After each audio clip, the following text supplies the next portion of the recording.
હવે છોલા હોય કે ચોળા, સફેદ ચણા હોય કે કાળા ચણા, બધું મજેદાર બનશે.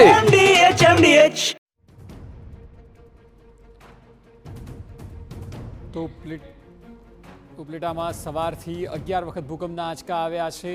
સવારે 6:19 3.8ની તીવ્રતાનો ભૂકંપ આવ્યો હતો અને ત્યારબાદ બીજા 10 આંચકા આવ્યા. ભૂકંપનું કેન્દ્રબિંદુ ઉપલેટાથી 28 કિલોમીટર દૂર નોંધાયું છે.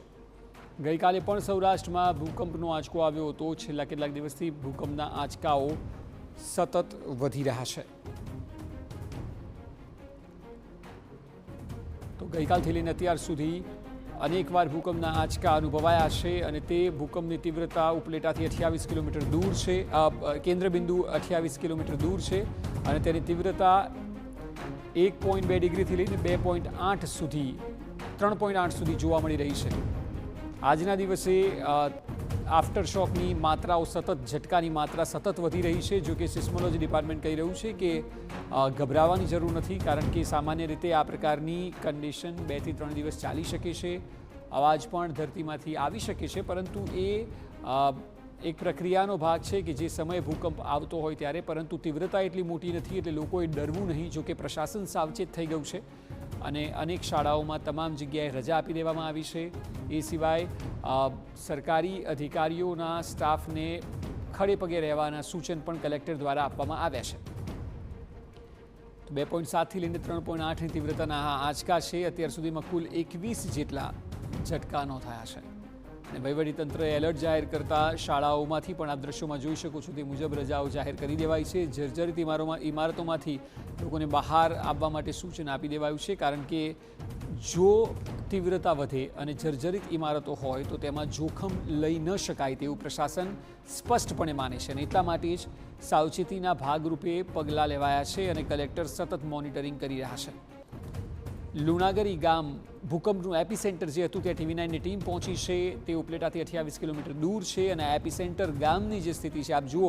અહીં કોન્સ્ટન્ટ આ 2000ના વર્ષમાં આવેલા ભૂકંપની યાદ કદાચ અપાવશે કે જે પ્રકારે પંખો હલી રહ્યો છે તે ચાલુ ભૂકંપના દ્રશ્યો હતા, જે કેમેરામાં કોઈ વ્યક્તિએ કંડારેલા છે તે સમયના. અને સતત 21 વાર ઝટકા આવવાને લીધે લોકોમાં પણ એક પ્રકારે ગભરાટનો માહોલ છે. રાતના દ્રશ્યો કે જ્યાં લોકો પોતાના ઘરમાંથી બહાર નીકળી ગયા હતા અને ચિંતામાં જોવા મળી રહ્યા હતા.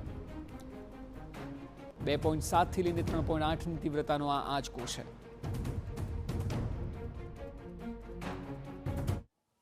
સૌરાષ્ટ્રમાં છેલ્લા 24 કલાકમાં 21 જેટલા ભૂકંપના આંચકા છે તે સામે આવે છે ને તેમાં સૌથી મહત્વની વાત આવી છે જે કેન્દ્રબિંદુ છે તે જેતપુર નજીક જે લુણાગરી ગામ છે ત્યાં આવ્યું છે. અત્યારે TV9ની ટીમ એ લુણાગરી ગામ ખાતે પહોંચી છે કે જ્યાં સ્થાનિક લોકો છે તેમના દ્વારા પણ આ જે ભૂકંપના આંચકા છે તેનો અનુભવ છે તે કરવામાં આવ્યો છે. સિસ્મોલોજી વિભાગ છે તેમના દ્વારા અત્યાર સુધીમાં જે તારણ કાઢવામાં આવ્યું છે કે જે વધુમાં વધુ આંચકો છે તે 3.8ની તીવ્રતાનો આંચકો છે તે સામે આવ્યો છે અને અત્યાર સુધીમાં જો વાત કરવામાં આવે તો 21 જેટલા ભૂકંપના આંચકા છે તે નોંધાય છે. ગ્રામજનો આપણી સાથે જ, આપણે તેની સાથે વાત કરીશું. કાકા, શું કહેશું, આટલા વર્ષોમાં આટલા આંચકા એકારે જોયા છે ક્યારે? એટલા આંચકા નથી. 9 ને 8 ને 43 છે પેલો આંચકો આવ્યો. મકાન ખડબડી ગયા, છોકરાઓને બૈરા બધા બહાર નીકળી ગયા અને સવારે 6:20 આવ્યો. એમાં 10 આંચકા આવી ગયા. એટલે ભયનું વાતાવરણ તો છે જ એમ. અને ત્યારે આંચકો આવ્યો ત્યારે શું સ્થિતિ હતી ગામમાં? બધા બહાર નીકળી ગયા? પતરાના શેડ હતા, ખખડવા માંડ્યા હતા અને માણસો રાત્રે તો નીકળી ગયા હતા બહાર રાત્રે. અને સવારે 6:20 આવ્યો. એ ઝટકો વધારે હતો. અમુક સૂતા હોય ન ખબર, અમે વહેલા ઉઠી જાય એટલે અમને ખબર પડે કે આટલા આંચકા આવ્યા. અત્યારથી 10-12 આંચકા આવી ગયા છે. પણ બીજા પણ ગ્રામજનો, કાકા શું કહેશો, જે પ્રકારે આંચકા આવ્યા ગામની શું સ્થિતિ થઈ? ગામના ભયનો માહોલ થઈ ગયો એક જાતનો કે ફૂલ હલવા માંડ્યું ને બધા છોકરાને બધા બાર રોડમાંથી વી આવ્યા. અગાઉ ક્યારે આટલા આંચકા એક સાથે આવ્યા છે આટલા ભૂકંપના? નહીં, એકય નહીં. આ પહેલી વાર આ જોયું. 2001માં થયો 26મી જાન્યુઆરી. એ આ પાછો આવ્યો 27 વર્ષે.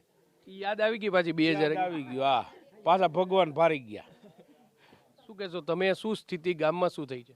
ગામમાં સ્થિતિ એવી છે કે બહુ ડરનો માહોલ છે. બહુ ભૂકંપ આવ્યો ને 12 થી 13 આંચકા આવ્યા છે અત્યાર લગીમાં. બરોબર, બહુ બધા માણસો બીકાઈ ગયા. ચોક્કસપણે મહિલાઓ પણ આપણી સાથે. બેન, શું કહેશો? સ્કૂલ છે તેમાં પણ રજા આપી દેવામાં આવી છે આજે. શું સ્થિતિ હતી સવારના તમે જ્યારે સ્કૂલે આવ્યા છો ત્યારે? પણ સવારના તો બાળકો ઉત્સાહમાં આવેલા જ હતા અને પછી ઉપરથી જાણ થઈ કે ભાઈ આવી રીતના આપણે સેન્ટરમાં છીએ તો બાળકોને રજા આપવી, એટલે બાળકોને તાત્કાલિક રજા આપી દીધી એટલે સુરક્ષિત પોતાની ઘરે પહોંચી જાય. સવારે તમે આવ્યા છો ત્યારે ભૂકંપનો આંચકો તમે અનુભવ કર્યો અહીંયા આવીને? ના. શું કહેશો આપ? શું કહેશો? બસ અમને તો ટીપીઓ સાહેબની સૂચના મળી કે બાળકોને રજા આપી દેશો, એટલે અમે બાળકોને મધ્યાહન ભોજન જમાડીને પછી રજા આપી દીધી બાળકોને.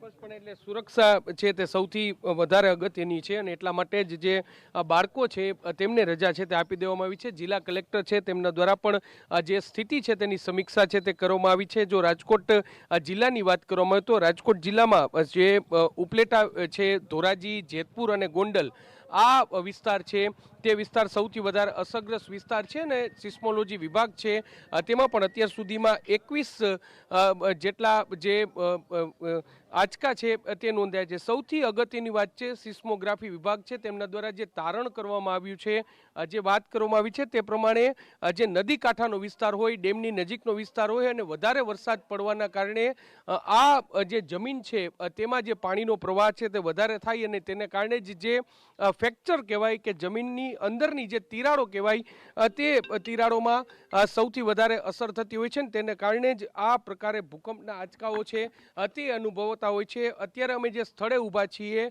તે સ્થળ એપી સેન્ટર છે અને સૌથી વધારે જે કેન્દ્ર બિંદુ નોંધાયું છે તે આ ગામ લુણાગરી ગામ છે ત્યાં નોંધાયું છે ને ત્યાં અત્યારે જે વહીવટી વિભાગ છે તેમના દ્વારા પણ તકેદારીના પગલાં લેવામાં આવ્યા છે અને જેતપુર મામલતદાર છે તેમના દ્વારા પણ એક ટોલ ફ્રી નંબર છે તે જાહેર કરવામાં આવ્યો છે. હેલ્પલાઇન નંબર છે તે જાહેર કરવામાં આવ્યું છે કે જેથી કરીને કોઈ પણ પ્રકારની વિકટ પરિસ્થિતિ આવે તો તેને પહોંચી શકાય.